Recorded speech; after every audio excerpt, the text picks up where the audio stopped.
Get in touch with your feminine side. A relative was lecturing me the other day on the need in this country for more men to let their feminine side show. How are we supposed to do that? I asked her, not exactly sure what she meant. Can you give me a few examples? Oh, I'm not talking about you, silly, she said, with a not very reassuring pat on the shoulder. You're plenty feminine.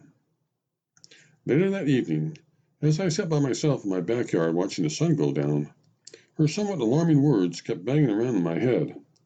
I even began to worry that maybe I'm not the truly authentic American male that I've always imagined myself to be. And the more I thought about it, the more I had to admit to myself that I have never been very good at guy stuff. For example, I have always hated with a passion working on cars. Over the years, I have reluctantly learned how to pump my own gas and where to pour the water in the oil. The water goes in the bigger hole. But the thought of spending hour after hour up to my elbows in grease and auto parts has never really been very appealing to me. I also dislike fishing. This probably goes all the way back to a long ago Dillon Beach weekend I spent catching a couple of hundred perch, only to learn that they all had to be hauled over this high cliff and cleaned. I guess I just have never quite understood the attraction of sitting around quietly for hours on end in an uncomfortable boat or on a hot, dusty riverbank, pitting one's mentality against that of a fish. Hunting is even worse than fishing. The one time I went was plenty for me. There were, and this is no exaggeration, crazed people in orange jackets everywhere with powerful rifles in their hands, shooting at absolutely anything and everything that moved. Plus, after spending a year strolling around in the jungles of Vietnam trying to avoid ambushes, I have developed this deep empathy for the hunted. I also don't like to go camping. The thrill of going without a shower for 3 or 4 days and sleeping on the hard ground basically lost all of its appeal to me while I was overseas playing war. Plus, my most vivid memory of going camping is not a very pleasant one. When I was about 10, my dad drove the whole family up to Sly Park for a wonderful weekend in the great outdoors, only to discover that he forgot to bring the tent poles. I did manage to learn a whole lot of new cuss words over the weekend, however. I also never much liked drinking beer.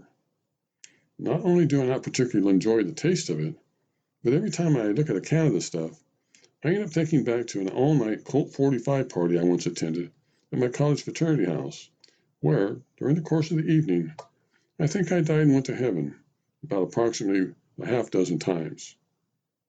I'm also horrible at fixing things around the house. I can replace light bulbs and little things like that, but anything more complicated is completely out of the question.